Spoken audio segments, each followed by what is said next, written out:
Él es Javier Álvarez, psiquiatra, con su larga trayectoria en el campo de la salud mental, ya que ha trabajado durante... Yo tenía 32, pero él me ha confirmado que son 38, me has dicho. 39 años. Como psiquiatra clínico en el Complejo Asistencial Universitario de León.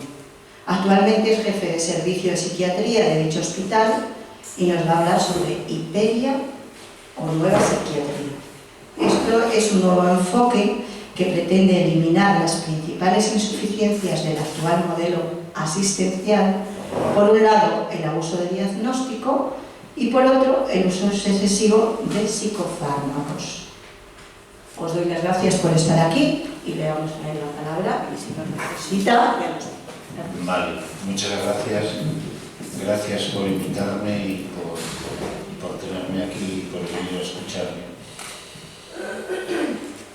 Yo también quería hacer alguna pregunta al público para situarme yo. Bueno, la psiquiatría, una de las primeras cosas que pretende es acabar con el tabú de que la enfermedad mental hay que esconderla y que estigmatiza. Los primeros que estamos estigmatizando la enfermedad mental somos los que somos enfermos mentales. Yo soy enfermo mental, yo fui diagnosticado de trastorno de ansiedad cuando tenía 21 o 22 años y he tomado muchos años Prozac. Y creo que los primeros que tenemos que decir que tenemos un problema psíquico sin darnos vergüenza y con normalidad somos los que tenemos un problema psíquico. Mientras estemos escondiendo el problema es que no lo aceptamos y no nos queremos caminar. Yo ya lo digo en todas partes. Si a mí me diagnostican una esquizofrenia, bendito sea Dios. Bendita sea la esquizofrenia, ni me voy a derrumbar, ni me voy a convertir en un inválido, ni voy a dejar que mi vida deje de ser una vida normal y productiva, porque por muy esquizofrénico que sea, yo voy a seguir haciendo mi vida. Pero para hacer eso, lo primero que tenemos que hacer es ser capaces de acabar con este estigma, es que eso no se puede decir, es que no sé, son problemas emocionales y los tenemos todos. Ahora lo vamos a ver a lo largo de la charla. La normalidad y la enfermedad son un continuo. Todos estamos a ratos enfermos o a temporadas más o menos enfermos y a temporadas más o menos normales. Entonces yo, para ver de lo que voy a hablar, porque si no igual os suelto un rollo que no os interesa en absoluto, me gustaría saber qué gente hay aquí. Entonces me gustaría que levantasen la mano las personas que tengan un diagnóstico psiquiátrico como lo tengo yo.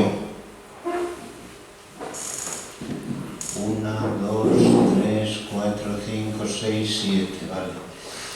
Y también que levantasen la mano las personas que tengan un familiar con un diagnóstico psiquiátrico. No, son la mayoría. 1, 2, 3, un momentín. 4, 5, 6, 7, 8, 9, 10, 11, 12, 13, 16, vale, la mayoría. Y luego personas que vengan por otros motivos, pues porque les interesa la psiquiatría. Personas que trabajen en el mundo de la salud mental, ¿hay alguna? Vale, 2, 3 personas que trabajan en el mundo de la salud mental. ¿Os puedo hacer una pregunta? ¿Trabajáis en la salud mental clásica, ortodoxa, tradicional o sois terapeutas paralelos? Pues mitad y mitad, ¿Mitad y mitad? Bueno, quiero decir, yo soy psicólogo en un centro ¿De salud mental? de día, como este, Sí. de nuestra fundación. Vale. Y bueno, trabajo con gente diagnosticada y con una terapéutica un poco diferente a la normal. Ahí estamos. Sí. ¿Y tú? Sí. ¿Psicóloga? Psicóloga también. ¿Tú? Educadora en piso. Vale, muy bien. Psiquiatras, entonces solo estoy yo. No sé por qué la nueva psiquiatría todavía no trae a los psiquiatras. Bueno, vamos a empezar.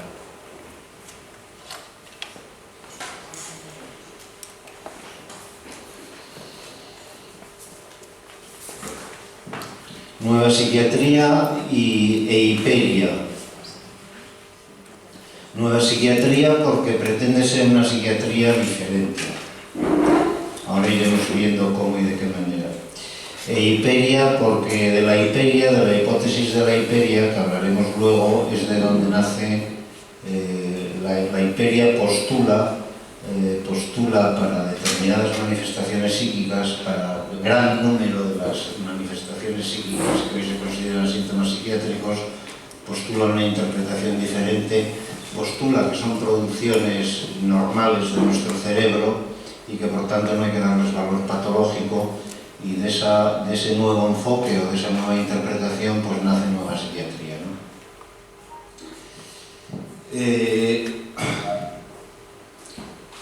Mucha gente piensa que nueva psiquiatría es un movimiento antipsiquiátrico, o que pretende acabar con la psiquiatría, o que está en contra de la psiquiatría que se está haciendo.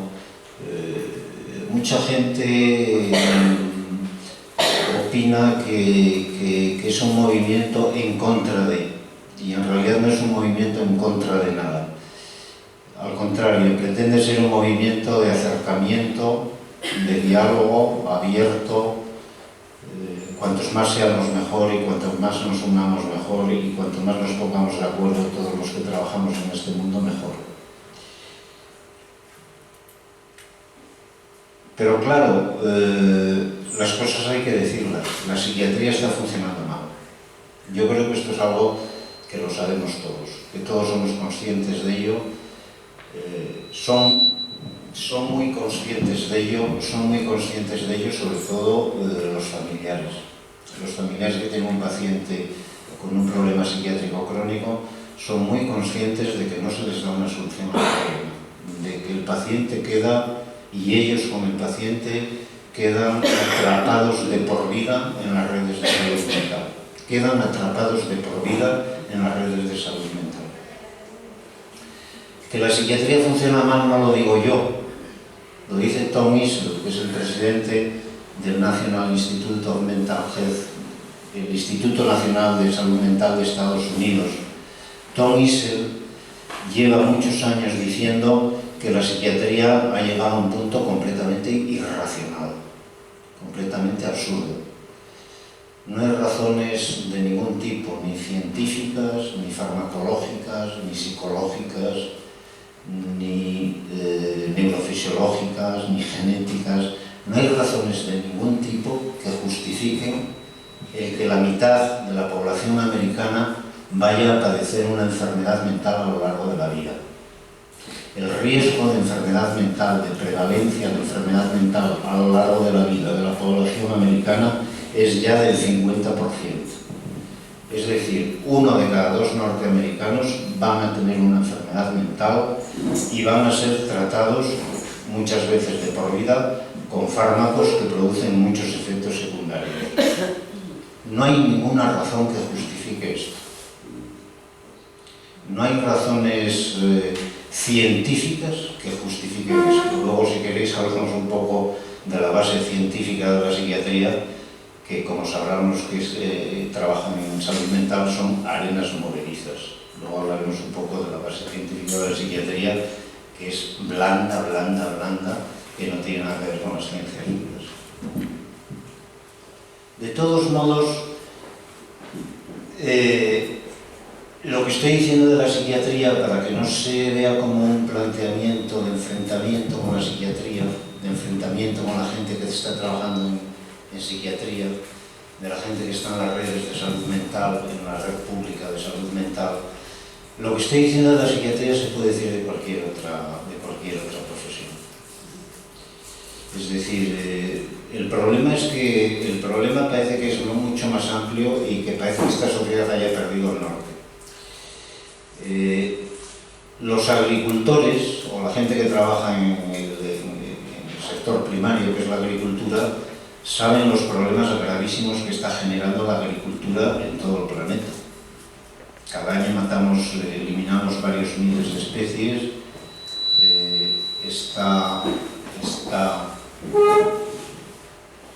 eliminamos varios miles de especies, está el mundo lleno de pesticidas, de herbicidas, no sabemos dónde vamos a ir a parar. En la industria ya no quiero entrar. Si la industria está funcionando bien o está funcionando mal, si estamos envenenando el planeta, si no lo estamos envenenando, si nos venden los coches como dicen que son o nos los venden trucados, no quiero entrar. En realidad, si hacemos un análisis un poco sereno, tenemos que llegar a la conclusión de que nuestra sociedad está bastante enferma. Está bastante enferma, no sabemos hacia dónde vamos. Y esto me interesa decirlo porque es esa sociedad enferma con unos valores que no sabemos qué valores son, que no sabemos muy bien ya qué valores son, la que diagnostica de enfermos mentales a personas en ocasiones porque no se pliegan a ese sistema de valores. Con lo cual se establece un nudo gordiano muy difícil de romper, muy difícil de romper. Muchos de los enfermos mentales, o una parte de los enfermos mentales, lo son porque no se pliegan al sistema de funcionamiento social que está enfermo y que es el que les diagnostica de enfermos. ¿A qué le llamamos hiperia? Bueno, la definición de hiperia la voy a poner luego. Hay una serie de manifestaciones psíquicas, como os decía, que en lugar de considerarlas, de seguir considerándolas síntomas psiquiátricos que haya que tratar, pues un servidor ha decidido considerarlas manifestaciones psíquicas normales de nuestro cerebro, que son debidas a una función que le he dado el nombre de hiperia y que luego os explicaré por qué he llegado a esa conclusión. ¿A qué tipo de manifestaciones me estoy refiriendo? Pues mira, ahí las tenéis. En primer lugar, el déjà vu. En segundo lugar, las autoscopias o salidas del cuerpo, viajes astrales. En tercer lugar, intuiciones clarividentes y o telepáticas, que en psiquiatría las llamamos ideas delirantes, luego lo explicaré todo un poco. En cuarto lugar, alucinaciones o visiones o audiciones, que pueden ser visuales, auditivas, olfativas, gustativas. En quinto lugar, súbitos ataques de exaltación gozosa o lo contrario, de decaimiento melancólico. O estoy muy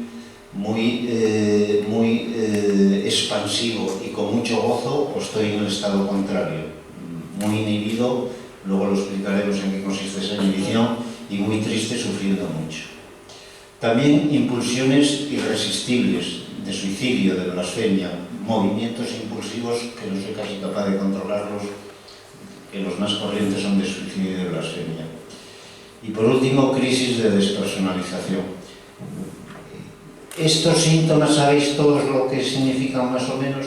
Sí, no hay que explicarlo. ¿El último podría cerrar un poquito? Sí, la crisis de despersonalización, luego vamos a poner un ejemplo de ella, con lo cual quedará más claro. Pero la crisis de despersonalización me está molestando, creo que nos está molestando a todos. ¿Me oís? Yo creo que acabo con la garganta. A ver si poniéndolo. ¿Así me oís? Sí, vale.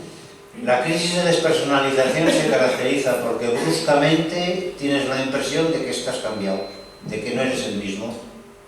Es decir, a ver, la definición correcta es: estando bien los órganos de percepción, estando bien mi vista, mi tacto, mi oído, mi todo, estando bien mis órganos de percepción, percibiéndolo yo todo normal, de repente tengo la impresión de que no soy el mismo, de que estoy cambiado, de que algo me pasa. Y además se acompaña de ansiedad, se acompaña de malestar, de ansiedad, de disgusto. ¿Qué me pasa que no soy el de siempre? Es esa vivencia. Y se llama desrealización cuando eso se refiere al entorno. Yo lo estoy viendo todo con normalidad, Juan está ahí, tú estás ahí, la silla está ahí, pero algo pasa que está cambiado, que no lo vivo como siempre y eso me crea desazón, me crea malestar, ¿vale? Eso es despersonalización y desrealización. Pero como luego voy a poner algunas citas, yo creo que se aclarará. Es interesante saber que todas esas vivencias tienen estas características fenomenológicas. Se presentan todas siempre así.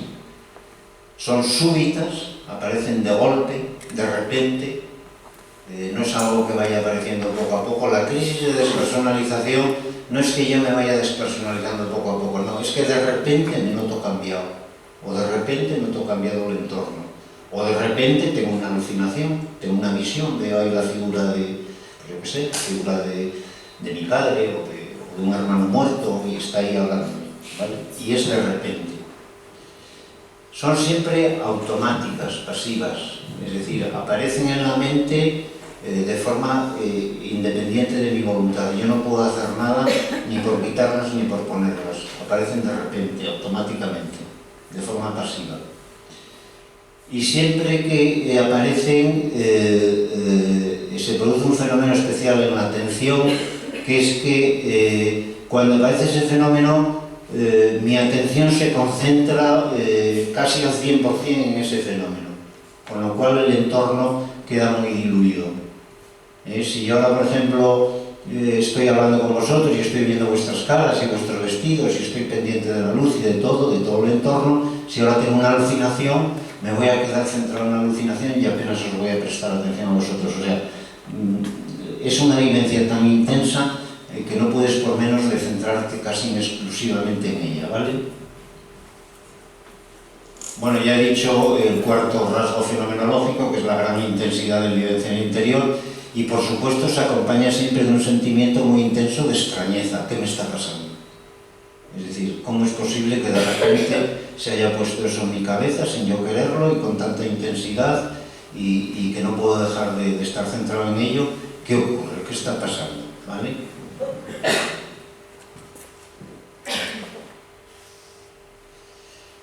Bueno, pues esa fenomenología que hemos descrito, esos rasgos fenomenológicos que hemos descrito son exactamente los mismos que los epileptólogos, los neurólogos describen durante la conciencia epiléptica.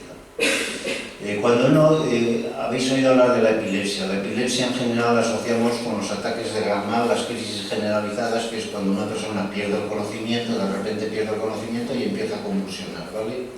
Esos son los ataques generalizados. Pero el 60% de las crisis epilépticas no son ataques generalizados, son crisis parciales.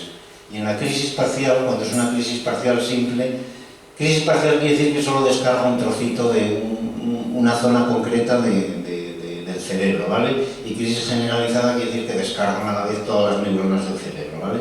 En la crisis parcial, solo la descarga afecta solo a una zona muy pequeñita, muy concreta del cerebro, y entonces la conciencia está conservada. Está conservada, pero se produce una alteración cualitativa de la conciencia. Cuando tienes una descarga parcial, se produce esta conciencia, que es exactamente lo que acabo de describir. Es decir, de repente vas a tener una vivencia o vas a tener cualquier síntoma corporal, pero que lo vas a vivir con que es completamente... Por ejemplo, una crisis parcial no tiene por qué ser de contenido psíquico, puede ser de contenido motor. Yo puedo tener una crisis parcial motora y empiezo a mover la mano. Pero al tiempo que muevo la mano, mi conciencia cambia y se producen todos esos rasgos. Repentino, automático, muy intenso, ¿qué me está pasando? Y extrañeza, ¿vale? Es decir, que esos síntomas, esas manifestaciones que os decía antes, hasta ahora, bueno, esta la voy a quitar porque no sé por qué va ahí. Bueno, ahí tenéis una crisis parcial simple seguida de una crisis generalizada que la describe Dostoyevsky en El idiota, el príncipe Miskin. En El idiota tiene ataques epilépticos precedidos de crisis parciales simples, y ahí tenéis una. Recordó los síntomas que anunciaban los ataques de epilepsia tantas veces sufridos. En aquellos momentos fugacísimos el sentido, la consciencia de la vida se multiplicaban en él. El corazón y el espíritu se le iluminaban con una claridad cegadora. Toda su agitación, sus dudas, sus angustias culminaban en una gran serenidad hecha de alegría, de armonía, de esperanza que le llevaba al total conocimiento, a la comprensión de la causa final, al minuto sublime. Es el famoso minuto sublime de Dostoyevsky. Pero aquellos momentos radiantes, aquellos relámpagos de intuición presagiaban el instante decisivo que precedía el ataque. Ahí tenéis una crisis parcial simple que se generaliza y da un ataque generalizado. Bueno, pues si os fijáis en la descripción que hace ahí de esa vivencia Dostoyevsky, tiene todos los rasgos fenomenológicos que dijimos antes, y es una vivencia...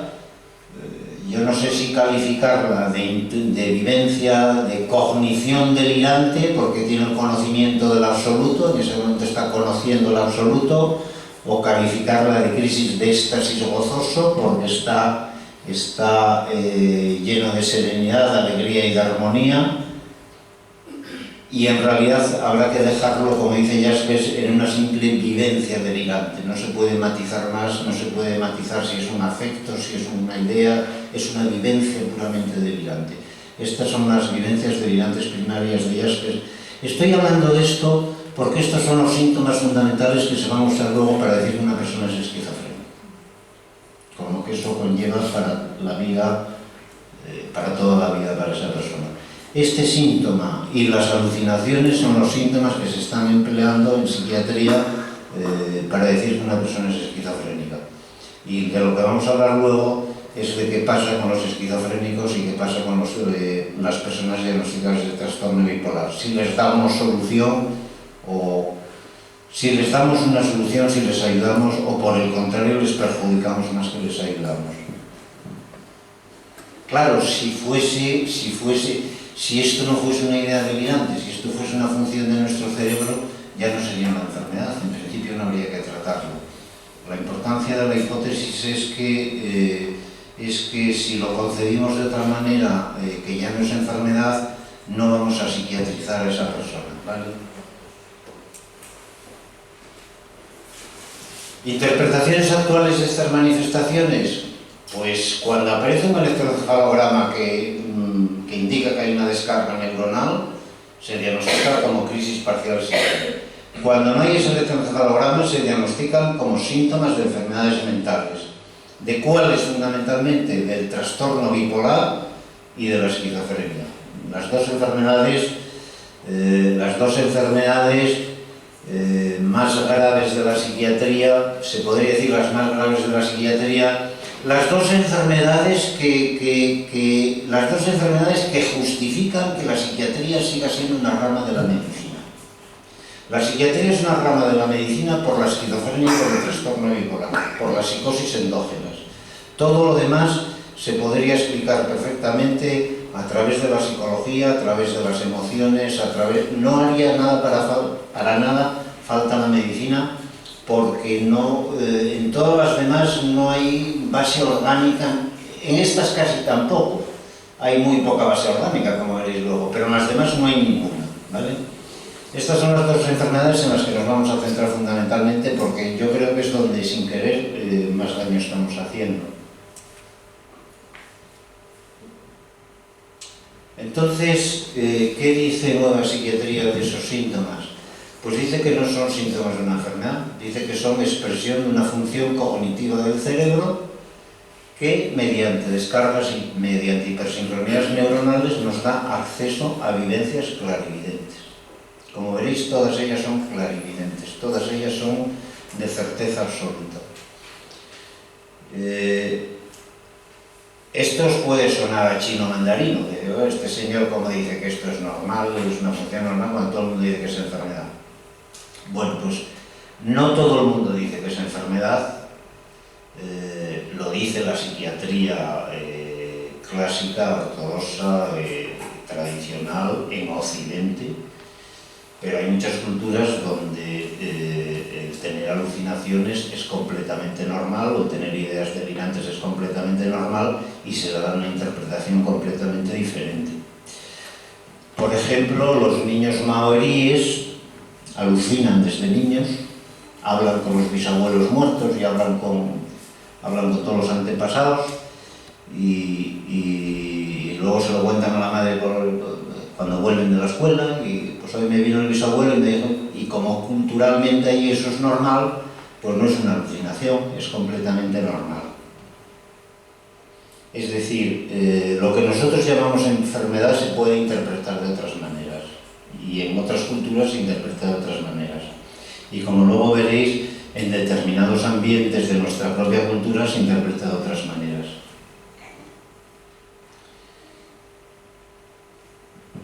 Sí, iba a decir algo a propósito de los niños maoríes, pues se me ha pasado.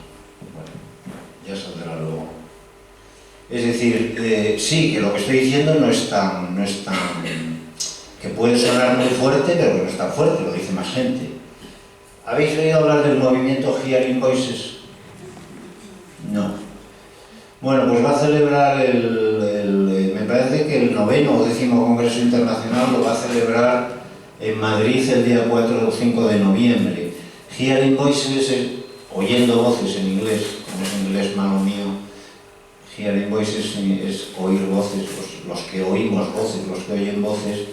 Es un movimiento que yo creo que arrancó allá por el año 1980 o 1980 y poco, que son personas que tienen alucinaciones auditivas, que oyen voces y que desde entonces están defendiendo que ellos no son enfermos, que ellos oyen voces y están muy contentos de oír voces y no pasa nada por oír voces y no piensan ir al psiquiatra y no piensan dejarse tratar por ese problema, porque ese problema les permite hacer una vida completamente normal, encima muchas veces es enriquecedor y se niegan a... Y Hearing Voices mueve hoy en el mundo cerca de 500 o 600.000 personas con alucinaciones auditivas. 500 o 600.000 personas con alucinaciones auditivas que no van al psiquiatra, que no toman medicación y que no son diagnosticadas de esquizofrenia. O sea que no lo digo yo solo, ¿eh? Esto, a Dios gracias, ya hay un movimiento bastante fuerte, un movimiento alternativo bastante fuerte a la psiquiatría tradicional. Y ojo, que no quiero meterme con la psiquiatría. O sea, no quiero denostar la psiquiatría, no quiero hacer un tabla rasa de la psiquiatría, no quiero hablar mal de los profesionales de la psiquiatría, no quiero dar a entender que lo están haciendo mal, luego veremos por qué obramos como obramos, pero lo que es cierto es que lo que estamos haciendo se puede mejorar y se tiene que mejorar, porque si no seguiremos con esas personas, como os decía antes, colgadas en las redes psiquiátricas para toda la vida, colgadas e inutilizadas. Bueno, esto no se me ocurrió de la noche a la mañana, es un proceso en el que llevo 20 y tantos años trabajando y hay publicaciones, hay tesis doctorales, hay algunos libros, hay artículos científicos, o sea, no es algo que se me haya ocurrido de la noche a la mañana, es algo que llevo un tiempo dándole vueltas, pues más o menos como Hearing Voices, más o menos allá desde el año 1980 por ahí. Iba a explicar un poco, y voy a explicar muy brevemente, cómo surge esta idea en mí, cómo se va elaborando este proceso. No se me ocurrió de repente. Yo en los años mediados del 80 tenía interés por la mística y sabía de psicopatología, y cuando me puse a leer las obras en prosa de San Juan de la Cruz, me di cuenta que San Juan de la Cruz describe mejor que Jaspers, que es el mejor psicopatólogo. Creo que nadie ha superado las descripciones psicopatológicas de Jaspers. Describe mejor que cualquier psicopatólogo lo que es una psicosis maníaco-depresiva, es decir, lo que es un trastorno bipolar, lo que es tener fases de manía, exaltación, gozo, bienestar, y fases de lo contrario, depresión, tristeza, inhibición. San Juan de la Cruz lo describe mejor que Jaspers. Ahora vamos a ver la descripción que hace Jaspers y vamos a ver la que hace San Juan de la Cruz. Lo digo siempre, aquí hay dos psicólogos. Lo digo siempre, una persona que sepa psicopatología y que lea los 12 primeros capítulos del libro segundo de Noche Oscura, indefectiblemente va a sacar la conclusión: este hombre está describiendo una psicosis maníaco-depresiva, este hombre está describiendo un trastorno bipolar. Lo digo siempre, basta con leer 15 o 20 hojas, las 15, 20 primeras hojas de ese segundo libro. El libro de Noche Oscura son dos, la primera noche y la segunda noche. Con que leas 15 hojas dices, este hombre está describiendo una psicosis maníaco-depresiva del libro. Y además con tal lujo de detalles y con tal riqueza vivencial que no se la ha contado nadie. Por lo que te cuenta un paciente no sacas toda esa riqueza semiológica. Eso es que la ha vivido él. Bueno, y no lo que digo, ahí tenéis una muestra de ello. Mireille Mardón es una psiquiatra argelina que escribió una tesina al finalizar la especialidad en la Universidad de Marsella, y le pasó lo mismo que a mí. Como leyó la obra de San Juan de la Cruz, dijo, pues acabó diciendo, mire, me he quedado queda muy sorprendida, o como dice ella, la mayoría de los puntos evocados por los psicopatólogos a propósito de la melancolía parecen coincidir con las descripciones que San Juan de la Cruz nos ofrece de la vivencia de la noche del espíritu. Son tantos los rasgos comunes a ambas experiencias, noche del espíritu, depresión melancólica, San Juan de la Cruz lo llama noche del espíritu, ya veréis luego por qué, nosotros lo llamamos depresión melancólica, son tantos los rasgos comunes que nos colocan ante una analogía desconcertante. O sea, si me dejo llevar de lo que me pide el cuerpo, digo que este señor está describiendo una depresión melancólica, pero eso, como es fuerte, pues me quedo en una analogía desconcertante. Mirad, para los que no sabéis psicopatología, he copiado la descripción que hace Jaspers de la melancolía. Melancolía es una palabra hoy que ha perdido su sentido original. Melancolía es como se ha llamado la depresión durante 2500 años. Desde Hipócrates hasta mediados del siglo XIX no existía el término depresión, existía el término melancolía. Lo que pasa es que luego melancolía fue adquiriendo tantas significaciones y ahora melancolía parece que es nostalgia o que es no sé qué y ya ha perdido el concepto de depresión. Pero cuando en psicopatología se habla de melancolía, se habla de la depresión melancólica, la que Kurt Schneider define como frente a la tristeza por algo, existe la tristeza por nada. ¿Vale? Pues la tristeza por nada, sin saber de dónde viene, es la de la depresión melancólica, es la de la melancolía. ¿Y cómo describe Jaspers, que os decía que es probablemente un psicopatólogo que no ha superado a nadie, cómo describe Jaspers la psicopatología, la melancolía? Dice, su núcleo lo constituye una tristeza tan profunda como inmotivada, a la que se agrega una inhibición de todo el acontecer psíquico, que se vive de modo muy doloroso. Todos los movimientos instintivos están inhibidos, el enfermo no siente placer por nada. El impulso disminuido para el movimiento y la actividad se convierte en inmovilidad completa. No toma ninguna decisión, no es iniciada ninguna actividad. Las asociaciones no están a su disposición. Al enfermo no se le ocurre nada. Se queja de su memoria profundamente caída. Siente su incapacidad de rendimiento y lamenta su insuficiencia, su insensibilidad, su vacuidad. Su profunda tristeza le hace aparecer el mundo gris, indiferente y desconsolado. De todo lo que ven y sienten estos enfermos, extraen lo desfavorable, lo desdichado. Esta frase, de todo lo que ven y sienten estos enfermos, extraen lo desfavorable, lo desdichado. Esta frase es muy interesante porque sirve para hacer un diagnóstico de melancolía. Frente a la depresión reactiva, la tristeza por algo, si a mí ahora se me muere un hijo, pues me pongo triste. O si me echan del trabajo, o si estoy muy estresado.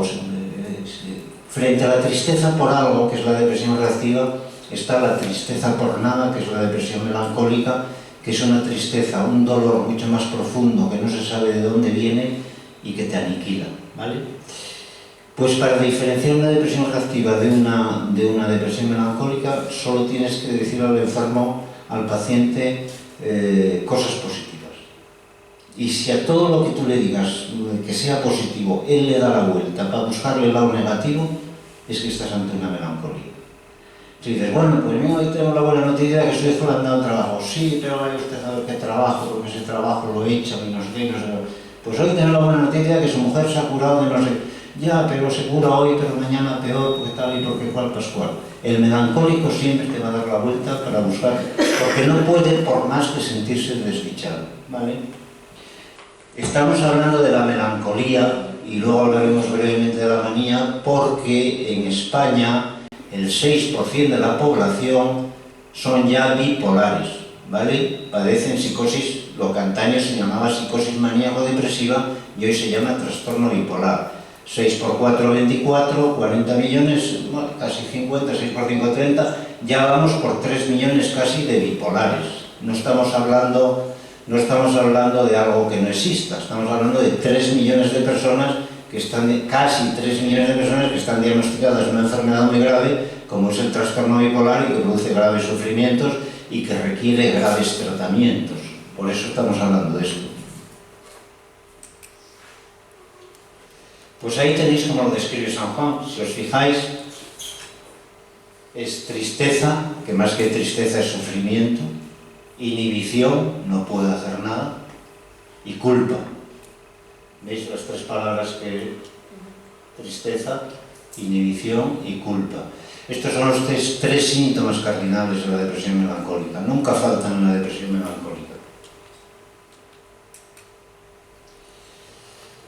Dice San Juan, si Dios no ordenase que estos sufrimientos, cuando se avivan en el alma, se adormeciesen presto, moriría muy en breves días, porque de estos son los que de veras descienden al infierno viviendo. Ahí tenéis el sufrimiento de la melancolía. De tal manera pena en su flaqueza que poco menos desfallece, porque el sentido y el espíritu, así como si estuviese debajo de una inmensa y oscura carga, está penando y agonizando tanto que tomaría por alivio y partido el morir. Ahí tenéis las ideas de suicidio propias del melancólico. San Juan de la Cruz tomaría por alivio el morir. Está pensando en que es mejor morir. Es la idea pasiva de suicidio. El suicidio, primero ves la muerte como deseable y luego ya pasas al acto. Ahí tenéis la inhibición perfectamente descrita. Lo mismo, exactamente igual que Jasper. Jasper decía, no puede hacer nada, no puede pensar nada, no puede recordar nada. San Juan de la Cruz dice, queriendo Dios desnudarles, de hecho, de este viejo hombre y vestirlos del nuevo, desnúdales las potencias y afecciones y sentidos, dejando a oscuras el entendimiento, no puedo pensar nada, y la voluntad a secas, no puedo hacer nada, no puedo actuar, no puedo moverme, y vacía la memoria, no soy capaz de tener recuerdos, y las afecciones del alma en suma aflicción y amargura y aprieto, privándola del sentido.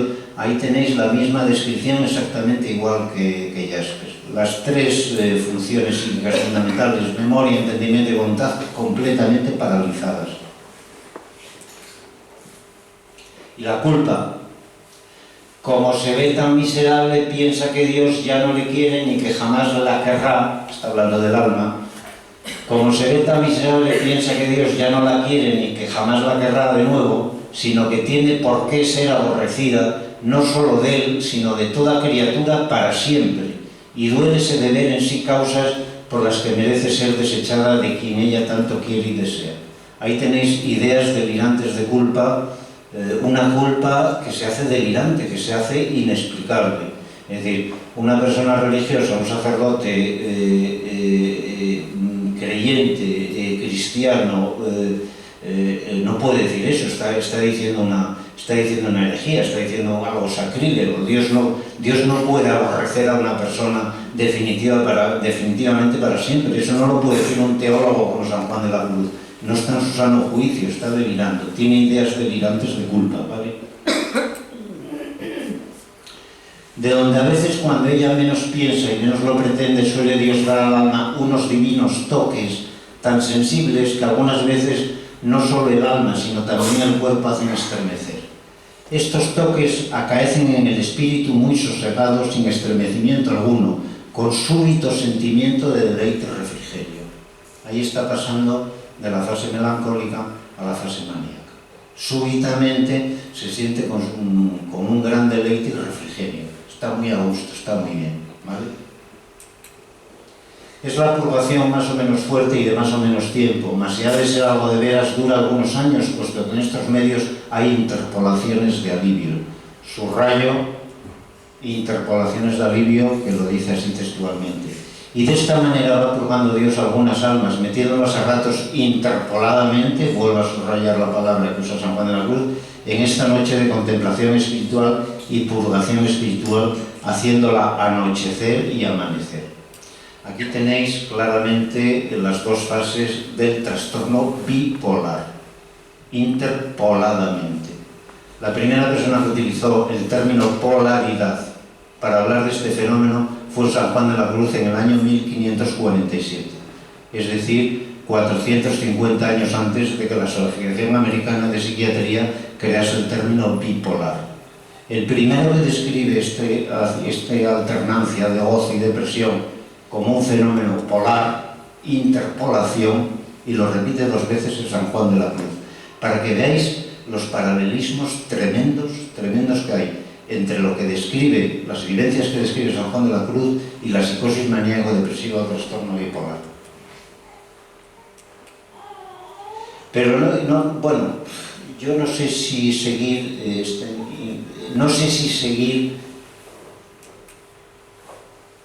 ahí tenéis otra descripción de trastorno bipolar, pero esta vez de Casiano en el siglo IV de nuestra era, ¿vale? Dice, en cierta ocasión le preguntamos a la bienaventurada, voy muy deprisa, porque si no le preguntamos a la abad Daniel, ¿a qué es debido que a veces hallándonos en nuestras celdas sintamos nuestro corazón henchido de inmensa alegría y en medio de un gozo inefable nos sintamos como invadidos por una oleada de sentimientos y luces espirituales? Es un fenómeno de tal naturaleza que no puede traducirse en palabras, incluso la mente se siente incapaz de concebirlo. Atención, que todo está indicando que no es un fenómeno normal, ¿vale? En estas circunstancias nuestra oración es pura y sumamente fácil. El alma, colmada de frutos espirituales, conoce como por instinto que su plegaria, prolongada durante el sueño, se eleva con gran facilidad y eficacia hasta la presencia de Dios. Ahí tenéis una fase maníaca perfectamente bien descrita. Un estado cognitivo y afectivo de gozo que se corresponde con la afectividad de la fase maníaca, ¿vale? Pero acontece también que de pronto y sin mediar causa alguna nos sentimos presa de la más profunda congoja. Es una tristeza que nos abruma y cuyo motivo humano intentamos indagar. La fuente de las experiencias místicas queda como súbitamente reseca, restañada. Incluso la celda se nos hace poco menos que insoportable. La lectura nos causa disgusto y la oración anda errante, desquiciada, como si fuéramos víctimas de la embriaguez. Ahí vienen los lamentos. La mente queda desprovista de todo fruto espiritual y tal es su esterilidad que ni el deseo del cielo ni el temor del infierno bastan para despertarla de este sueño mortal y sacudirla de su letargo. Ahí tenéis la fase opuesta, la depresión. Pero ya no es San Juan de la Cruz, es Casiano 15 siglos antes, ¿vale? Y esto es 50 años antes que San Juan de la Cruz, y aquí tengo que leerlo porque es San Ignacio de Loyola, que es de aquí al lado y que mañana voy a ir a visitarla. No puedo pasar sin ir a visitarla a Loyola, sí, la basílica. Más que la basílica, el Espíritu del Santo. Quiero estar un rato con el Espíritu del Santo. Dice, mas luego, después de la susodicha tentación, empezó a tener grandes variedades en su alma, hallándose unas veces tan desabrido que ni hallaba gusto en el rezar, ni en el oír misa, ni en otra oración ninguna que hiciese. Y otras veces viniéndole tanto al contrario de esto, y tan súbitamente, que parecía habérsele quitado la tristeza y la desolación, como quien quita una capa de los hombros a uno. ¿Veis la alternancia? Esto es una ciclación rápida. Esto en psiquiatría se llama un ciclado rápido. Pasa rápidamente de fase depresiva a fase depresiva a fase maníaca. Bueno, el segundo paso, yo encuentro que los místicos tienen estos síntomas que antes decíamos que podían ser crisis epilépticas, o que podían ser síntomas psiquiátricos, o que podían ser síntomas hipéricos. El segundo paso es que no solo lo tienen los místicos, es que lo tienen un gran porcentaje de las personas que han sido geniales a lo largo de la historia de la humanidad. Y claro, tú dices, entonces, ¿esto qué es? ¿Esto es una enfermedad? ¿Esto es un don? ¿Esto? Y no lo digo caprichosamente, voy a dar a ganar. Mirad, Platón, Plotino, San Agustín, Soren Kierkegaard, Schopenhauer, Nietzsche, Sartre, Edith Stein, Cioran, por citar algunos filósofos, San Pablo, Casiano, Santiago de Vinga, Maestre Éjar, Juan Tauler, Beato Enrique Suso, la Bete de Folino, San Ignacio de Loyola, Teresa Jesús, San Juan de la Cruz, el Padre Surein o Simón Weil, por citar algunos místicos, novelistas como Dostoyevsky, Proust, Germán Hesse, poetas como Whitman, Tagore, Juan Ramón Jiménez, pintores como William Blake, Vincent Van Gogh, Edvard Munch, que luego hablaremos del grito de él, Salvador Dalí, todos describen estas vivencias en sus obras, todos. Y la mayoría de ellos no le dan ningún valor patológico. Las han pasado como han podido, las han interpretado como han podido y las han utilizado para hacer su obra creativa. Con esto lo que quiero decir, insisto, es que se le puede dar otro significado, que un mismo fenómeno se puede interpretar de muy distintas maneras. Y dependiendo de cómo lo interpretemos, pues utilizaremos un camino u otro, o unos recursos u otros, o sacaremos unos resultados u otros. Voy a pasar porque ya no, voy a pasar. Bueno, aquí voy describiendo algunas citas que las voy a pasar porque si no, no tenemos tiempo. Pues ahí tenéis Plotino describe una vivencia de autoscopia, que se ve él saliendo de su cuerpo, entrando en su cuerpo y lo vive como una... Ahí tenéis una vivencia de desrealización, dice San Juan de la Cruz. Otras veces piensa si es encantamiento el que tiene o embelesamiento y anda maravillado de las cosas que ve y oye, pareciéndole muy peregrinas y extrañas, siendo las mismas que solía traer comúnmente. Eso es una desrealización. O sea, lo que veo comúnmente y me parece muy peregrino y extraño porque estoy desrealizado. Estoy viviendo una crisis de desrealización, ¿vale?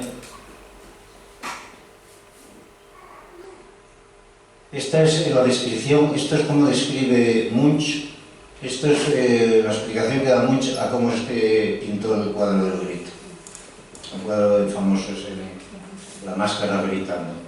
Iba por la calle con dos amigos cuando el sol se puso. De repente, y subrayo de repente, porque es uno de los rasgos fenomenológicos de la vivencia epiléptica, de repente el cielo se tornó rojo sangre y percibí un estremecimiento de tristeza, un dolor desgarrador en el pecho. Me detuve, me apoyé en la barandilla, preso de una fatiga mortal. Lenguas de fuego como sangre cubrían el fiordo negro y azulado y la ciudad. Mis amigos siguieron andando y yo me quedé allí temblando de miedo y oí que un grito interminable atravesaba la naturaleza. Esta es la vivencia que tuvo él ese día, que luego la plasmó en el cuadro ese que conocéis todos, ¿vale? Ahí estáis viendo una pequeña descarga, llamadle epiléptica, llamadle síntoma psiquiátrico. Este hombre estuvo ingresado un par de veces, tuvo muchos padecimientos psiquiátricos y llegó a estar ingresado en 2 ocasiones en una unidad de psiquiatría.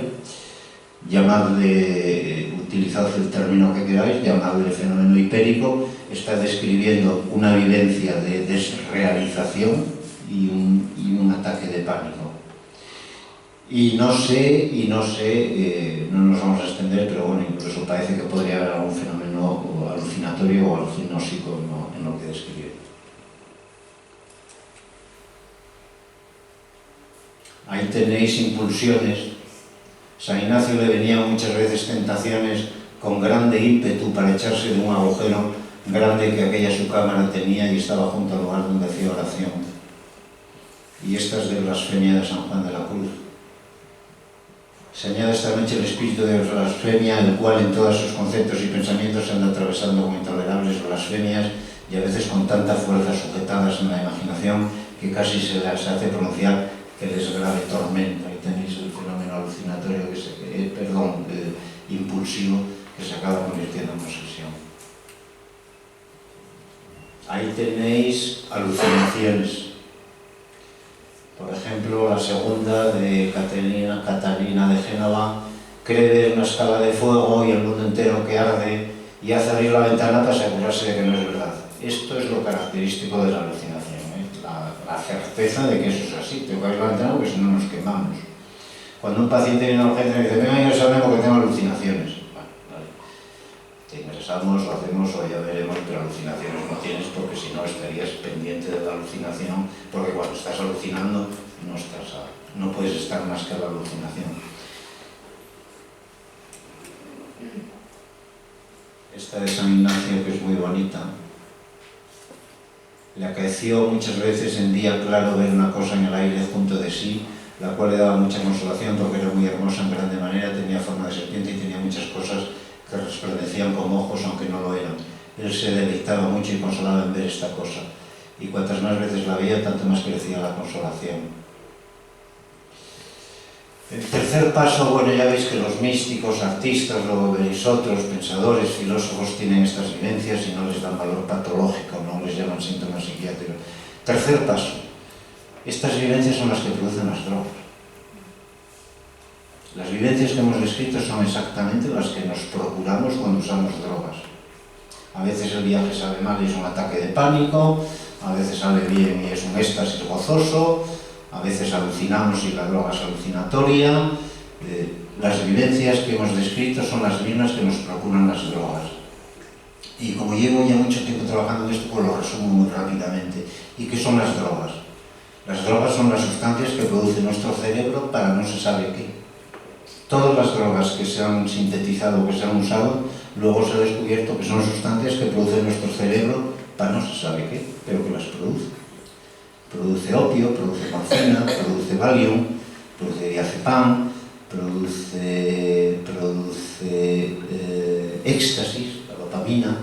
Todas las sustancias que se utilizan externamente para producir vivencias extraordinarias, las producen porque las utiliza nuestro propio cerebro para algo, no sabemos para qué, ¿vale? Esto es importante. Hay dos libros, lo resumo mucho, hay dos libros muy interesantes sobre este tema, que son Las puertas de la percepción de Huxley, que son sus propias experiencias con la mescalina, y para mí uno de los mejores libros de psicopatología, que es de Moreau de Tours, un psiquiatra francés, que describe sus experiencias con el cannabis. Sí, yo creo que junto con Jaspers y este hombre que no me viene, ya lo dije antes, bueno, es un gran psicopatólogo, lo que pasa es que no está traducido, ¿verdad? Hay que leerlo en francés. Cuarto paso, las epilepsias reflejas. Bueno, yo como me pongo a estudiar todo eso, veo que existen unas epilepsias que son las epilepsias reflejas, que las epilepsias reflejas no son más que epilepsias normales, bien sean ataques generalizados, bien sean ataques parciales, pero que son debidas a un determinado estímulo, ¿vale? Eso es lo que define a la epilepsia refleja, refleja a un determinado estímulo que actúa. ¿Y cuáles son los estímulos? Pues la luz, la música, bueno, en realidad es cualquier estímulo repetitivo, es decir, cualquier estímulo que se le repite al cerebro, y de hecho hay dos modelos de epilepsia que son muy conocidos, que es el Kirling y la potenciación a largo término. El Kirling es sencillamente un estímulo que a mí no me hace nada. Si me hacen con la luz, ¿alguna vez se ha hecho alguna vez un electroencefalograma? Nadie. Sí, y le hicieron fotoestimulación, luego al final le pusieron los foquitos, vale. Pues para activar la descarga neuronal se hace con un foquito intermitente y un estímulo repetitivo produce descargas epilépticas, ¿vale?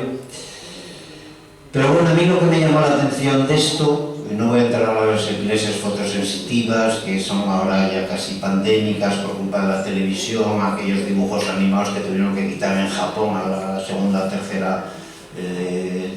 o tercer capítulo, porque había cientos de niños en urgencias con crisis epilépticas parciales. Me voy a quedar con la epilepsia musicógena, ¿vale? La epilepsia musicógena es, ante determinada música se produce la descarga. La epilepsia musicógena todos la hemos tenido, ¿vale? Eso es lo único que quería decir. Es decir, con determinadas músicas todos hemos llorado lágrimas dulces, todos hemos sentido una emoción que nos invade y que no sabemos de dónde viene. Todos hemos tenido epilepsias musicógenas, lo mismo que todos hemos tenido de Yavis. El Yavis, y esto ya me ha pasado otra vez, que es otra crisis epiléptica parcial simple cuando se está registrando el electroencefalograma. Luego todos somos epilépticos, o lo llamamos de otra manera, ¿vale? Bueno, ya no voy a hablar de esto porque encima todo lo que estoy diciendo de la repetición, es decir, las zonas más epileptógenas del cerebro son precisamente las que registran el aprendizaje y la memoria. Sin descargas epilépticas no seríamos capaces ni de aprender ni de memorizar, muy sintéticamente, ¿vale? Por tanto, hay datos suficientes para hacer otra hipótesis. Mire, esos automatismos, ¿por qué les vamos a seguir llamando enfermedad mental? Vamos a llamarle, pues que es una función de nuestro cerebro que nos procura esas vivencias.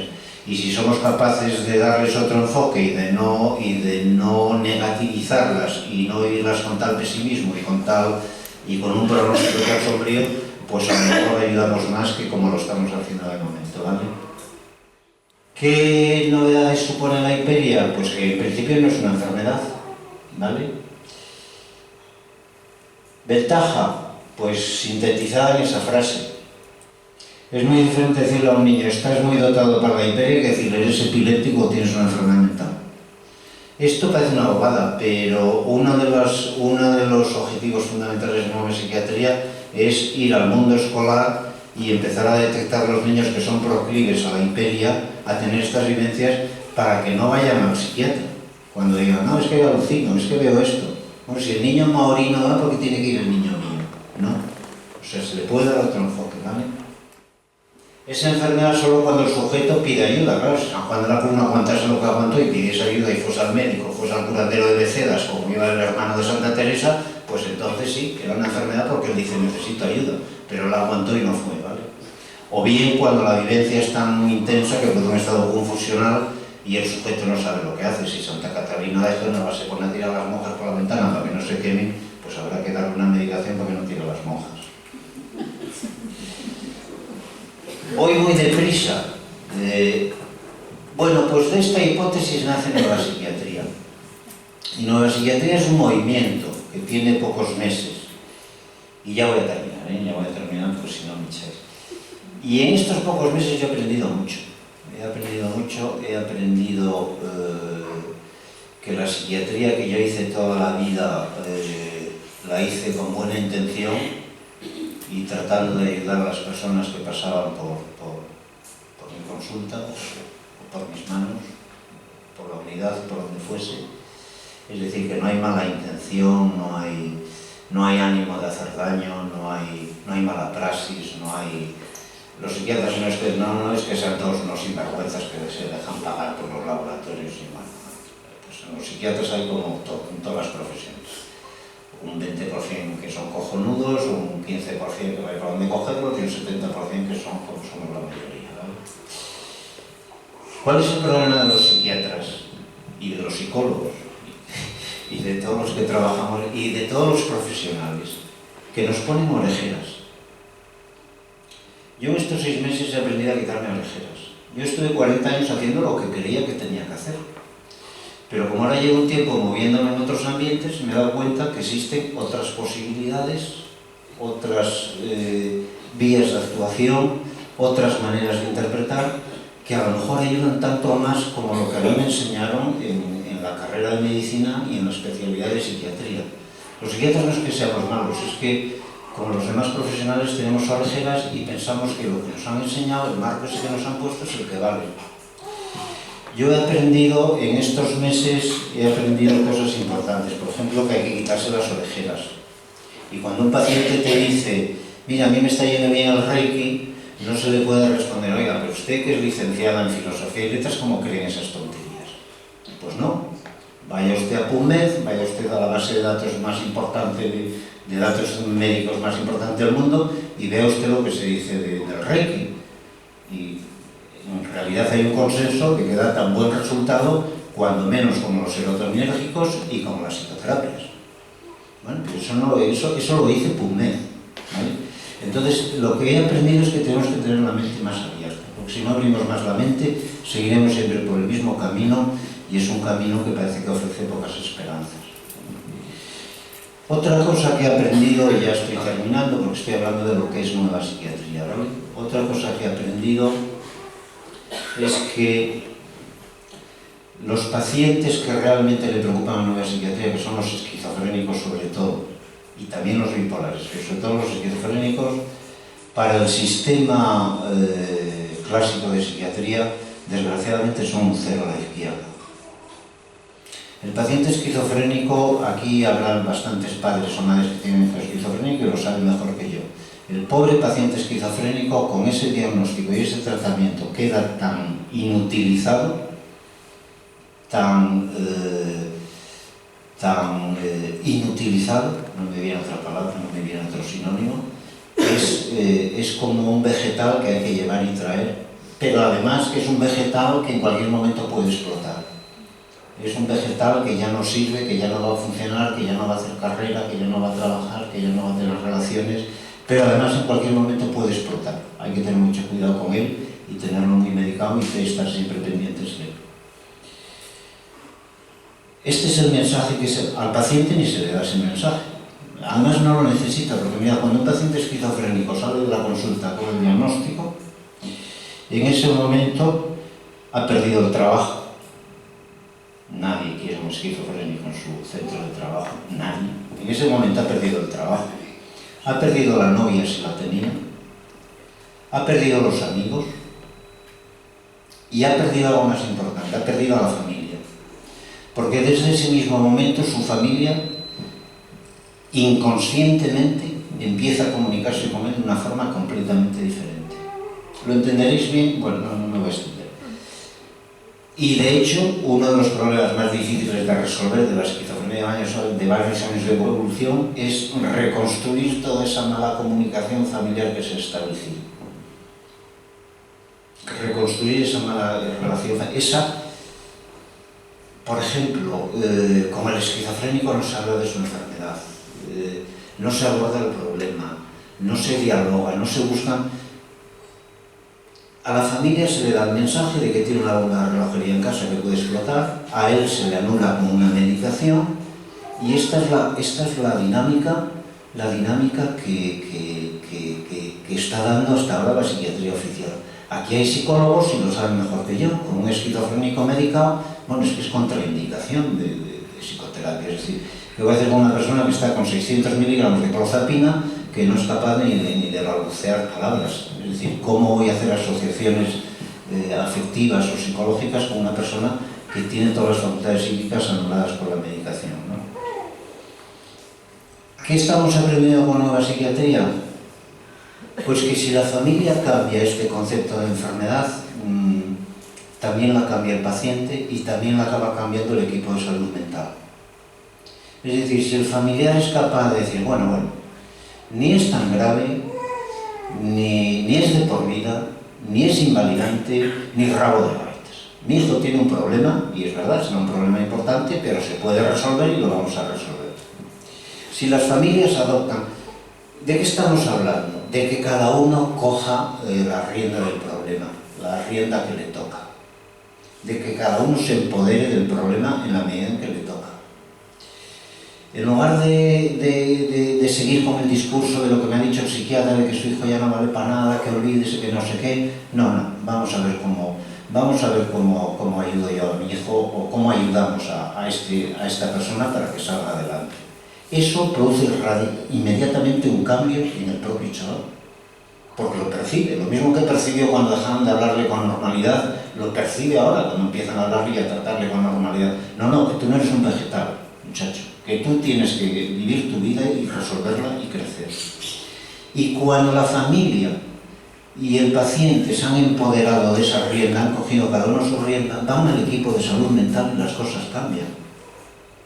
Y las cosas cambian, porque claro, si a mí me viene un familiar y un paciente y no, mire, que por aquí no vamos a seguir, que vamos a buscar otra solución, que queremos resolver el problema, que sabemos que se puede resolver el problema, que vamos a utilizar terapias alternativas, que no nos vamos a plegar a una medicación para toda la vida.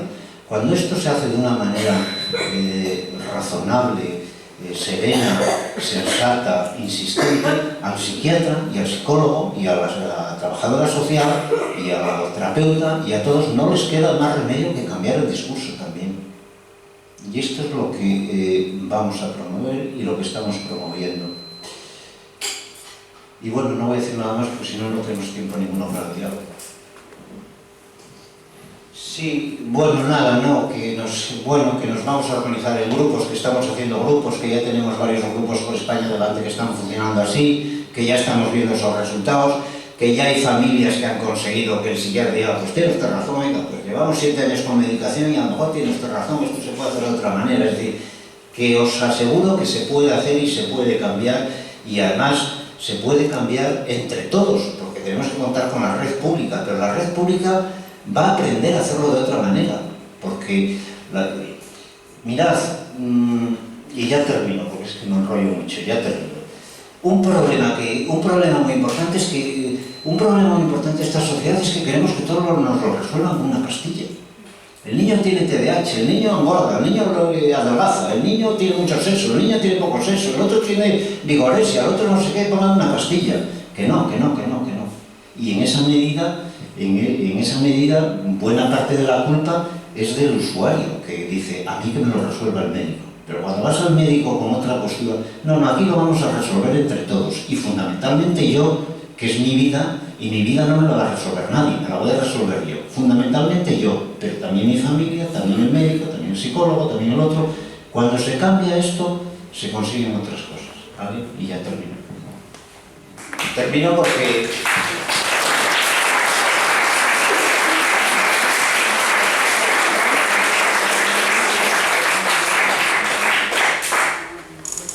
Bueno, si a alguien le interesa esto y cree que se puede beneficiar, hay mucha necesidad, hay mucha más de la que creéis. La gente está muy necesitada.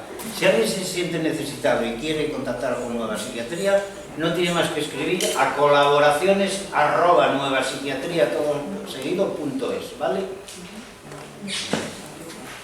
Colaboraciones @nuevapsiquiatría todo seguido y sin acento.es. Y bueno, de momento llaman y están colaborando y están participando los necesitados, claro. Sobre todo, ¿sabéis? Los necesitados son sobre todo los familiares. Porque los pobres pacientes, de momento, muchos de ellos todavía no son conscientes de que ellos tienen que participar. O sea, están tan anulados que no son capaces de arrancar, pero si la familia les ayuda, arrancan. Bueno, y ahora si queréis hacer alguna pregunta. No sé si, como me he movido mucho o poco, no. Ya se has quedado claro. ¿Alguien quiere hacer alguna pregunta? Me gustaría hacer una pregunta o no. Una reflexión. Sí, yo, en el caso de algunos pacientes que más o menos son conscientes de su situación y quisieran cambiar de situación, entonces pueden dar el cambio. Pero veo también que hay otros casos en los que igual están tan tratados o tan drogados que estamos muy tan anulados, o tal vez tienen un problema tan grande que necesitan ser también tan drogados o... A ver, yo esto sí quiero dejarlo claro, ¿eh? Yo no estoy diciendo que haya que quitarle la medicación a todo el mundo, yo no preconizo el desempastillat, que dice algún psiquiatra catalán, o el fuera pastillas, que dice algún psiquiatra de aquí del País Vasco, y que bueno, que a mí eso no me ofrece. Yo no digo fuera pastillas, hay que medicar al que hay que medicar, cuando lo hay que medicar y como lo hay que medicar, ¿vale? Yo no digo pastillas sí, pastillas no. Yo creo que la medicación hay que usarla y hay que seguir usándola cuando es necesario, durante el periodo que sea necesario y a las dosis que sea necesario. Lo que no entiendo es que por una psicosis inespecífica que tuve hace 7, 8, 9 o 12 años, lleve 8, 9, 10 o 12 años tomando medicación. Eso no lo entiendo. ¿De acuerdo? Eso yo... es decir, volvemos al... Yo no quiero criticar a nadie, volvemos a las orejeras que me han puesto. No, es que es que si usted tiene un trastorno bipolar es de por vida. Bueno, no. Yo hice la psiquiatría en el año del 73 al 76 y allí nada era de por vida. Allí nada era de por vida. No había ninguna guía clínica que dijese que ningún tratamiento era de por vida. Ninguna. Y ahora todo va siendo de por vida.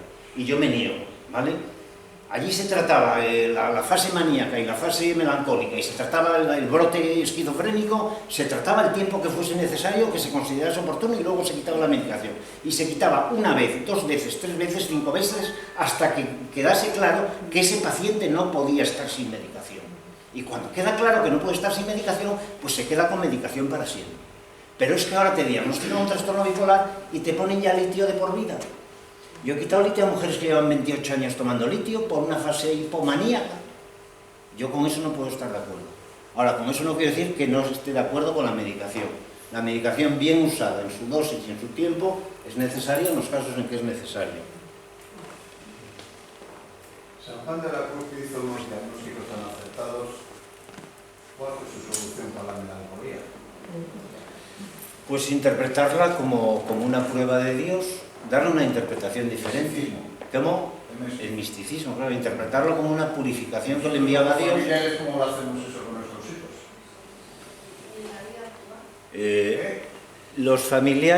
Los familiares del melancólico y del maníaco, yo creo, ¿usted es familiar de un paciente? Sí, señor. Y está diagnosticado. Yo he tenido con el médico. Lo que le ha hecho es, ¿qué tal va? Bajarle el medicamento porque estaba un poco demasiado bajo. Sedado. Sí.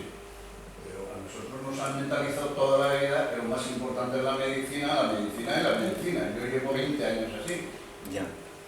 Claro, pero lo otro es una terapia, que habrá que, de alguna forma, formar a alguien, a las familias, lo que usted está diciendo, a los cuidadores, a los monitores... Sí, Nueva Psiquiatría se está organizando en grupos, y el grupo lo conforman, ya hay varios grupos funcionando por ahí delante, el grupo lo conforman familiares, afectados, simpatizantes, pacientes expertos, esta es una figura fundamental, el paciente que hace años que ha superado un problema que además le ha servido para cambiar de vida y darle un nuevo sentido a su vida a base de usar otras terapias complementarias que no está dando la psiquiatría y que son muy importantes, léase meditación, léase yoga, léase nutrición, nutrición como Dios manda, es decir, léanse unos hábitos de vida saludables desde el punto de vista biológico, desde el punto de vista psíquico y desde el punto de vista espiritual, los que quieran creer en la parte espiritual.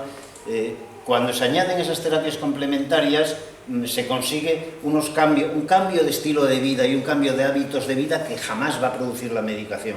Bueno, los psicólogos lo saben, ellos es lo que pretenden con las psicoterapias, sobre todo con las que son a nivel profundo, ¿no? Es decir, Nueva Psiquiatría se está organizando en grupos donde haya afectados, familiares, terapeutas clásicos, de la psiquiatras, psicólogos, lo que quiera ir, terapeutas complementarios, nutricionistas, medicina de Hammer, bioenergética, yoga, meditación, pacientes expertos, pacientes que juegan un papel terapéutico posiblemente más interesante que el de los propios terapeutas, porque yo que ya he pasado por toda esa situación te puedo ayudar mucho a entender lo que estás pasando tú ahora, y esos grupos reuniéndose una vez por semana, trabajando los problemas, empoderándose cada uno de la parte de la rienda que tiene que llevar de ese caballo, están funcionando y están dando resultado. Es una alternativa que se propone y que además es de acercamiento hacia, vamos a necesitar la red pública, nos vamos a acercar a ellos, se lo vamos a explicar, se lo vamos a decir, lo vamos a razonar, vamos a estar juntos. A mí me parece que si da el resultado es positivo. Sí. Sí, he entendido en la explicación que la melancolía es una parte de la dualidad. Sí. Y no puede haber solo melancolía. Sí. Porque sí. yo tengo ese caso. Sí. La depresión melancólica se puede dar sola, sin fases maníacas, y se llama depresión melancólica. Cuando además aparece la fase maníaca, cuando yo estudiaba, a eso se le llamaba psicosis maníaco-depresiva, o locura circular de Bayerner, que la describió, fue el primer francés que la describió. Locura circular porque pasas de la fase maníaca a la fase depresiva. Pero se puede dar la fase depresiva sola y la fase maníaca sola.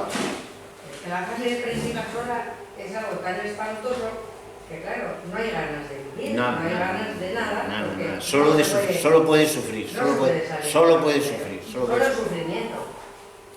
¿Cuál es el problema que ha surgido con el concepto de trastorno bipolar? Desde que los americanos metieron en el año 1981 el concepto de trastorno bipolar, dijeron, con una fase maníaca basta para diagnosticar psicosis maníaco-depresiva, que ahora le vamos a llamar trastorno bipolar. Una fase maníaca la puedo tener yo por 1000 razones. Porque el tiroides me funciona mal, porque la próstata me funciona mal, porque la glucosa la tengo alta, porque me he tomado una medicación que me pone maníaco, porque llevo 4 días sin dormir. Una fase maníaca se puede tener por muchas razones, y decirle a un tío, eres bipolar para toda la vida por una fase maníaca, y te pongo litio para toda la vida por una fase maníaca, me parece muy poco riguroso. Y ahí sí que vamos a trabajar, y vamos a trabajar hasta que la luz, hasta que la verdad se manifiesta por sí misma. Pero en el otro caso, pues hay que seguir con la medicación, ¿no? ¿En cuál? Cuando uno tiene... La melancolía absoluta. Sí, pero solo durante la fase. ¿Por qué toda la vida? ¿Qué? Si es continuo. Es crónico. No. Lleva 3 años. No. Entonces no es una... bueno, A ver, Yo, es que- con las explicaciones.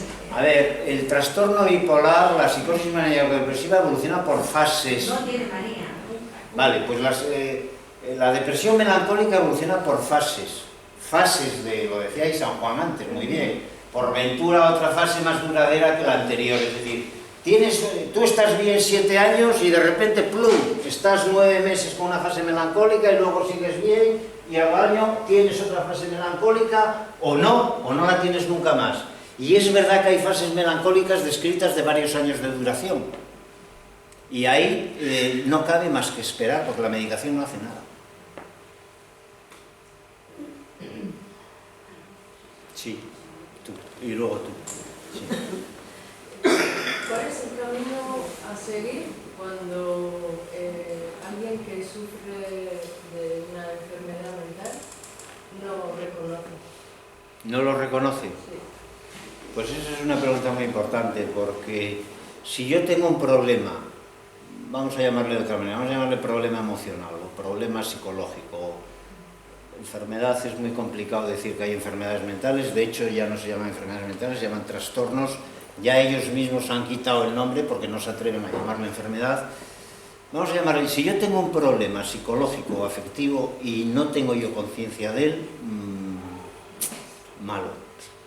Mi problema lo tengo que resolver yo, no me lo vas a resolver tu psiquiatra, ni tu psicólogo, ni tu trabajador, ni 27.000 profesionales van a resolver mi problema de vida. Entonces, lo único que se puede hacer es intentar ayudar desde el entorno, la familia, los terapeutas, los amigos, intentar ayudar a la persona que tiene un problema, mira, que no estás funcionando bien, que te pongas como te pongas, esto no va. Ayudarle a ver a esa persona que no va, o sea, que lleva tiempo sin ir eso y que eso hay que manejarlo de otra manera hasta que él diga, bueno, pues a lo mejor tenía razón, a lo mejor tengo un problema y tengo que ponerme algo. Ese punto es fundamental, que él diga, hay que hacer algo con esto. Que no tiene por qué ser tomar medicación, pueden ser otras muchas cosas, pero lo único que se puede hacer es ayudarle a tomar conciencia de ello. Primero estaba aquel señor, luego esta señora y luego aquel señor, ¿vale? Sí.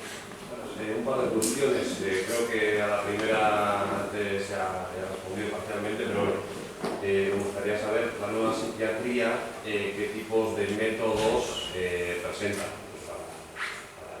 ¿De terapias? Sí. Sí, todas las que demuestren ser útiles. Pero, por ejemplo... Por ejemplo, la nutrición. O sea, parece mentira que los médicos, que somos supuestamente biólogos o trabajamos sobre la biología, parece mentira que los médicos le demos tan poquísima importancia como le hemos dado durante 100 años a la alimentación, a la nutrición. Si probablemente después de 7 años de llevar una alimentación sana, equilibrada, metódica, regular, con ejercicio físico, con contacto con la naturaleza, con respeto por todos los seres vivos que tienes alrededor, sintonizando con ellos, si probablemente después de 7 años de hacer eso, no hay esquizofrenia que se resista. Por ejemplo, la nutrición, que parece una chorrada, pero que yo lo he descubierto en estos meses, pero que creo que es fundamental. Por ejemplo, lo que ya están usando los psicólogos, el mindfulness, la meditación. El mindfulness es la meditación rápida y adaptada a Occidente, son las reglas budistas adaptadas a Occidente porque no tenemos tiempo. La meditación, la relajación, cualquier técnica, terapias bioenergéticas, cualquier técnica que te ayude y que sea continuada en el tiempo y te ayude a darle sentido a tu vida. Te ayuda a encontrarte a gusto contigo mismo. A ese nivel, bueno, varios puntos de los que has marcado me parecen acertados porque yo mismo